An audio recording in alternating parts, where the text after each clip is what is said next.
तो लोग कहते थे राम मंदिर के मुद्दे पर अगर फैसला हुआ खून की नदियां बहेंगी। मैं कहता था देखो भाई कुछ एक मच्छर भी नहीं मरने वाला। मस्जिद को शहीद कर दिए और हमसे छीन लिए, फसाद करवाए।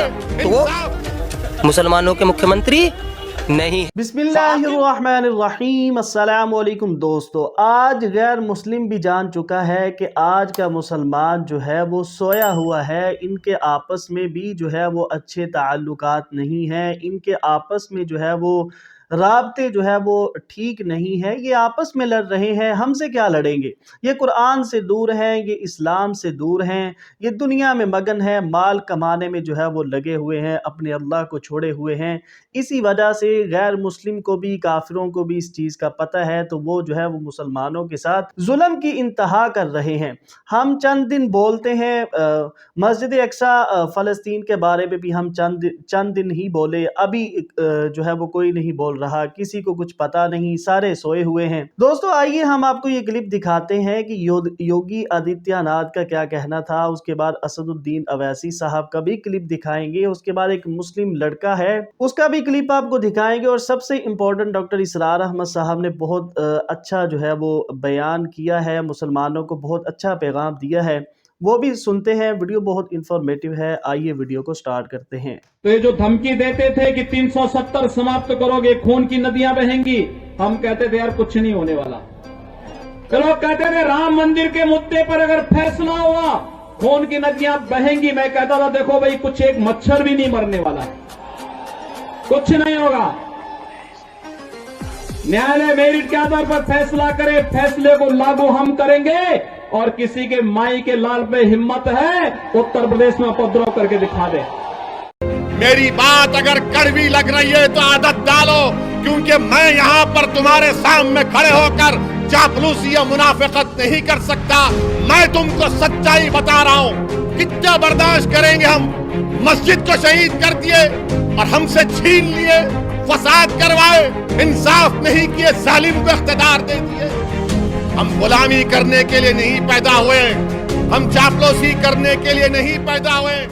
बाबरी मस्जिद हमारी भी थी, इबादत की जगह वो हमारी थी, आपने उसको मंदिर बनाया है। मुसलमानों के मुख्यमंत्री नहीं है वे योगी जी। हाँ, क्योंकि उन्होंने खुद कहा था अगर भाईचारे वाली बात होती तो आज तक न्यूज़ पे उनका एक लाइव टेलीकास्ट हुआ था, जिसके अंदर आकर उनसे पूछा गया था कि आप दिवाली पर राम मंदिर गए थे, तो क्या ईद पर भी मस्जिद में जाओगे? तो उन्होंने क्लियर मना कर दिया था। तो वो मुसलमानों के मुख्यमंत्री नहीं। फ़ाक़िम वजहक लिद्दीन हनीफा। हालात कुछ भी हो, तुम अपने चेहरे को, रुख को दीन हनीफ की तरफ यकसू होकर कायम रखो। वो जो मैंने कहा था, उम्मीद हो न हो लगे रहो, तुम्हारा काम है फर्ज अदा करना। फ़ाक़िम वजहक लिद्दीन हनीफा फ़ित्रतल्लाहिल्लती फ़तरन्नास अलैहा ला तब्दील लिख़ल्क़िल्लाह ज़ालिकद्दीनुल क़य्यिम वलाकिन्न अक्सरन्नास ला यअलमून।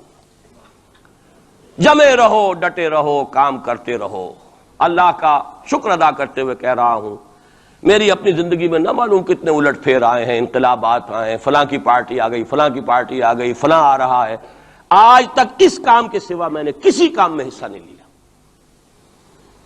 अयूब खां का दौर था, फिर उसके बाद भुट्टो साहब का दौर आया, फिर और दौर आए, फिर ज़ियाउल हक साहब का तो मुजरिम हूं, 2 महीने शूरा में चला गया था, धोखा खा गया था।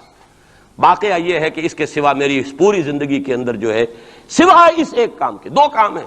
कुरान की तरफ बुलाओ और लोगों को जमा करो, एक मुनज़्ज़म जमात बनाओ, 2 काम। दावत कुरान के जरिए, तत्हीर ज़हनों की कुरान के जरिए, तत्हीर फिक्र की कुरान के जरिए, तस्हीह अकाइद की कुरान के जरिए, तज़किया नफ्स कुरान के जरिए, और फिर जो इन मरहलों से गुजरे जमा करो, उन्हें मुरत्तब करो, एक जमात बनाओ, कुव्वत बनाओ, समोतात वाली जमात बनाओ। 2 काम करने के, इन्हीं में लगाओ। तो फ़ाक़िम वजहक लिद्दीन हनीफा, सीधा रखो अपना रुख दीन की तरफ। दाएं बाएं हालात क्या है, क्या होने वाला है, ठीक है। हजरत मसीह के अल्फाज हैं बाइबल के, सांप के मानिंद चौकन्ने लेकिन फाख्ता के मानिंद बेजरर बनो। सांप चौकन्ना होता है बहुत, लेकिन किसी को जरर भी तो पहुंचा देता है, फाख्ता जरर नहीं पहुंचाती। इन 2 एक्सट्रीम्स को जमा करो अपने अंदर। حالات سے واقف ہونا چاہیے، دائیں کیا ہے، بائیں کیا ہے، آگے کیا ہے، پیچھے کیا ہے، رخ کدھر جا رہا ہے، حالات کا بہاؤ کیا ہے، یہ جانو. سانپ کے مانند چوکن نہ رہو، لیکن لگے رہو اپنے کام میں، کسی سے دلچسپی نہیں. ابھی حال ہی میں خیر جو اب حکومت کا ہوا تھا وہ جلسہ جو بابری مسجد پر، انہوں نے تو خیر ہمیں نہیں بلایا. آئے تھے میرے پاس فاروق احمد لغاری صاحب، کیا ہماری میٹنگ ہو رہی ہے؟ میں نے کہا نہیں. میں نے اپنی رائے جو دی ہے وہ دی ہے، میں دوں گا، لیکن یہ کہ میں کسی سیاسی عمل میں شریک ہونے کے لیے تیار نہیں. اب وہ سینیٹر سمیع الحق صاحب آئے ہیں میدان میں پھر نیا محاذ لے کر. میں نے کہا میں تو ایک ہی مرتبہ متحدہ شریعت محاذ کا تجربہ کر کے بھر پایا، پوری زندگی کا تجربہ مجھے مل گیا ہے. میرے پاس وقت ضائع کرنے کے لیے ان کاموں کے لیے نہیں. یہ محاذ جو ہے ان مل بے جوڑ لوگوں کو جمع کر لینا اور پھر جو علیحدگیاں ہوتی ہیں اور الزامات ایک دوسرے پر لگتے ہیں، اس سے کیے دھرے کے اوپر پانی ہی نہیں پھرتا. وہ پچھلا بھی جو ہے ہفتے اعمال نہ معلوم کتنی دیر کا ہو جاتا ہے. نہیں آئے. وہ جو این ڈی اے کا ہوا تھا ایک کنونشن، ایک صاحب آئے تھے اس کے لیے بھی دعوت دینے کے لیے. انہوں نے پھر جب میں نے انکار کیا تو انہوں نے وعدہ لے لیا تھا کہ کم سے کم آپ میرا نام نہ بتائیے گا کہ بے عزتی ہوگی کہ میں گیا تھا، اور آپ نے مانا نہیں. نہ این ڈی اے کی کنونشن میں گیا، نہ میں پی ڈی اے کی کنونشن میں گیا، نہ میں یہ ابھی جو ہوئی ہے کوئی علماء کی مفتی یہ اپنے سینیٹر کیا نام ہے سمیع الحق صاحب. اس دو کاموں کے سوا مجھے اپنا وقت کسی اور کام میں نہیں لگانا. سیاست میں جانا ہی نہیں، الیکشن کا رخ ہی نہیں کرنا، بلکہ یہ قرآن کے ذریعے سے دعوت. اسی لیے میں آیات سنا رہا ہوں. فاقم وجہک للدین الحنیف فطرت اللہ التی فطر الناس علیہا. اور آگے فرمایا منیبین الیہ، اپنا رخ اسی کی طرف رکھتے ہوئے. واتقوہ، تقوی اختیار کرو. واقیموا الصلاۃ ولا تکونوا من المشرکین، نماز قائم رکھو اور دیکھو مشرکوں میں سے نہ ہونا. شرک کی آلائش سے اپنے آپ کو پاک کرتے رہو، دھوتے رہو اور دھو، شرک کی کوئی آمیزش نہ رہے. اور دوسرا کام یہ سورہ سجدہ کی آیات ہیں. وَمَنْ أَظْلَمُ مِمَّنْ ذُكِّرَ بِآيَاتِ رَبِّهِ ثُمَّ أَعْرَضَ عَنْهَا إِنَّا مِنَ الْمُجْرِمِينَ مُنْتَقِمُونَ. یہ الفاظ بڑے سخت ہیں. ان لوگوں سے بڑھ کر ظالم کون ہوگے جنہیں ان کے رب کی آیات کے ذریعے سے نصیحت کی جاتی ہو. میں نے جو نصیحت کی ہے اللہ کی کتاب کے حوالے سے کی، جو دعوت ہے میری قرآن کے ذریعے سے. میں نے کوئی کہانیاں، اپنے فلسفے، اپنے کوئی نظریے نہیں تراشے ہیں. قرآن کی دعوت، تعلیم و تعلم قرآن. جس قوم نے اس دعوت کو رد کیا ہو، وَمَنْ أَظْلَمُ مِمَّنْ ذُكِّرَ بِآيَاتِ رَبِّهِ ثُمَّ أَعْرَضَ عَنْهَا إِنَّا مِنَ الْمُجْرِمِينَ مُنْتَقِمُونَ. ایسے مجرموں سے تو میں انتقام لے کر رہوں گا. اللہ بچائے، اپنے دامن رحمت میں لے لے، ہمیں کوئی مہلت دے توبہ کرنے کی اور اصلاح کرنے کی. وَلَقَدْ آتَيْنَا مُوسَى الْكِتَابَ فَلَا تَكُنْ فِي مِرْيَةٍ مِّن لِقَائِهِ. اور ہم نے موسیٰ کو بھی کتاب دی تھی. وَجَعَلْنَاهُ هُدًى لِبَنِي اسرائیل، اسے ہدایت نامہ بنایا تھا بنی اسرائیل کے لیے. گویا کہ اسی طرح محمد ہم نے قرآن آپ کو دیا ہے، ہدایت نامہ پوری نوع انسانی کے لیے. جہاں سے میں نے بات شروع کی تھی، قرآن کتاب ہدایت ہے. آخری آیت ہے وَجَعَلْنَا مِنْهُمْ أَئِمَّةً يَهْدُونَ بِأَمْرِنَا. اور ہم نے ان بنی اسرائیل میں سے ایسے امام اٹھائے جو ہمارے حکم سے ہدایت کا کام کرتے تھے. لما صبروا، جب انہوں نے خود صبر کی روش اختیار کی، اپنے کیریئرز کی قربانی دی، اپنے سٹینڈرڈ آف لیونگ کو کم کیا، اپنی ضروریات کو سمیٹا، اپنا وقت فارغ کیا، اپنی صلاحیتیں کھپائیں. کس کام کے لیے؟ تاکہ وہ کتاب ہدایت کو لوگوں تک پہنچا سکیں. خیرکم من تعلم القرآن وعلمہ، تم میں سے بہترین لوگ وہ ہیں جو قرآن سیکھیں اور سکھائیں. تو فرمایا وجعلنا منہم ائمۃ یہدون بامرنا لما صبروا وکانوا بآیاتنا یوقنون. اور وہ ہماری آیات پر پورا پورا یقین رکھنے والے تھے. اللہ تعالیٰ سے دعا کرتا ہوں وہ مجھے اور آپ کو آیات قرآنی پر پورا پورا یقین عطا فرمائے. یہ ہے اصل منبع، سرچشمہ، یہ ہے بنیاد، یہ ہے جڑ.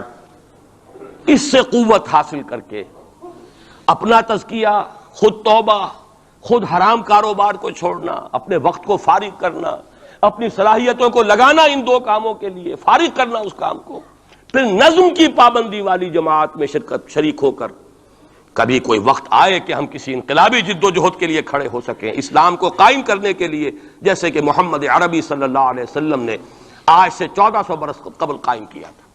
اگر ایسا ہو گیا تو یہی سرزمین، یہ میں آج کل کہہ رہا ہوں الفاظ، پاکستان ایک پل صراط سے گزر رہا ہے اس وقت.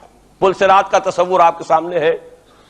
जहन्नम के ऊपर एक पुल होगा जिस पर से जो मुसलमान दुनिया में कहलाते हैं वो गुजारे जाएंगे। जो मुनाफिक होंगे हकीकी ईमान से बेबहरा, वो ठोकर खाकर गिरेंगे जहन्नम में। और जो अहले ईमान होंगे नूर ईमान उनके आगे आगे दौड़ता होगा। नूरुहुम यस्आ बैन अयदीहिम व बिअयमानिहिम, उसकी रोशनी में पुल क्रॉस कर जाएंगे, जन्नत में दाखिल हो जाएंगे। हम इस वक्त उस पुल सिरात पर हैं। अगर यहां आइंदा 2-3-4 साल के अंदर इस्लामी इनकलाब ना आया तो यह मुल्क नसियम मनसिया हो जाएगा। वो बर्बादी यहां आएगी कि रहे नाम अल्लाह का, खाकम बदहन। लेकिन मैं नहीं चाहता कि आपको धोखे में रखूं, जो देख रहा हूं वो दिखा देना चाहता हूं, वो तबाही आएगी। ये दर हकीकत ये तो मैं आज से कोई 5-6 साल पहले लिख चुका, जब मैंने वो इस्तेकाम पाकिस्तान और मसला सिंध लिखी थी। एक ही सन था जिस सन में के हिंदुस्तान में भी इस्लाम दाखिल हुआ सिंध के रास्ते, उसी सन में इस्लाम स्पेन में दाखिल हुआ था, जबराल्टर के रास्ते, जबल तारिक के रास्ते। याद है सन 92 या 93 हिजरी 712 ईस्वी, उसमें मोहम्मद इब्न कासिम इस्लाम लेकर आए, हिंदुस्तान में दाखिल हुए सिंध के रास्ते। दोनों में एस है, सन भी एक, सिंध और स्पेन एक ही लफ्ज से, एक ही लेटर से शुरू हो रहे। वहां से इस्लाम और मुसलमान का खात्मा हो चुका, 500 बरस हो गए। 1492 और ये 1992 है, पूरे 500 बरस नामो निशान मिट गया इस्लाम का, मुसलमान का। बैन ही उसी का अंदेशा इस बर्रे सगीर पाक व हिंद के लिए, बैन ही उसी का अंदेशा। वहां हो सकता है तो आपके साथ क्यों नहीं हो सकता? वो तो फिर भी अरबों की औलाद थे, उनके तो रिश्ते थे सहाबा किराम के साथ, उनका तो मामला कुछ और था, उनकी तो मादरी जबान भी अरबी थी। अगर उनके साथ ये हो सकता है तो आपके साथ क्यों नहीं हो सकता? हज़र है चीरा दस्तां सख्त है फितरत की ताजीरें, अल्लाह का कोड़ा जब पड़ता है तो बहुत सख्त पड़ता है। अब दो ही मैंने जैसा कि अर्ज किया है, या चुनाकुन या चुनी, या तो उस इस्लामी इनकलाब के लिए कमर बस्ता हो जाए, और वरना फिर ये कि उस अजाब इलाही का कोड़ा जो है वो तो अब नजर आ रहा है। कौम यूनुस जैसे अजाब देखकर ईमान ले आई थी। काश के अब भी मुसलमान यहाँ का, हिंदुस्तान पाकिस्तान का बेदार हो जाए और तौबा करने के लिए आमादा हो जाए। अक़ूलु क़ौली हाज़ा वस्तग़फ़िरुल्लाह ली व लकुम व लिसाइरिल मुस्लिमीन वल मुस्लिमात। तो दोस्तों ये थी आज की वीडियो। उम्मीद करते हैं वीडियो अच्छी लगी होगी। ऐसी ही इंफॉर्मेटिव और इस्लामिक वीडियोस के लिए चैनल को सब्सक्राइब करें। मिलते हैं नेक्स्ट वीडियो में। अल्लाह हाफ़िज़।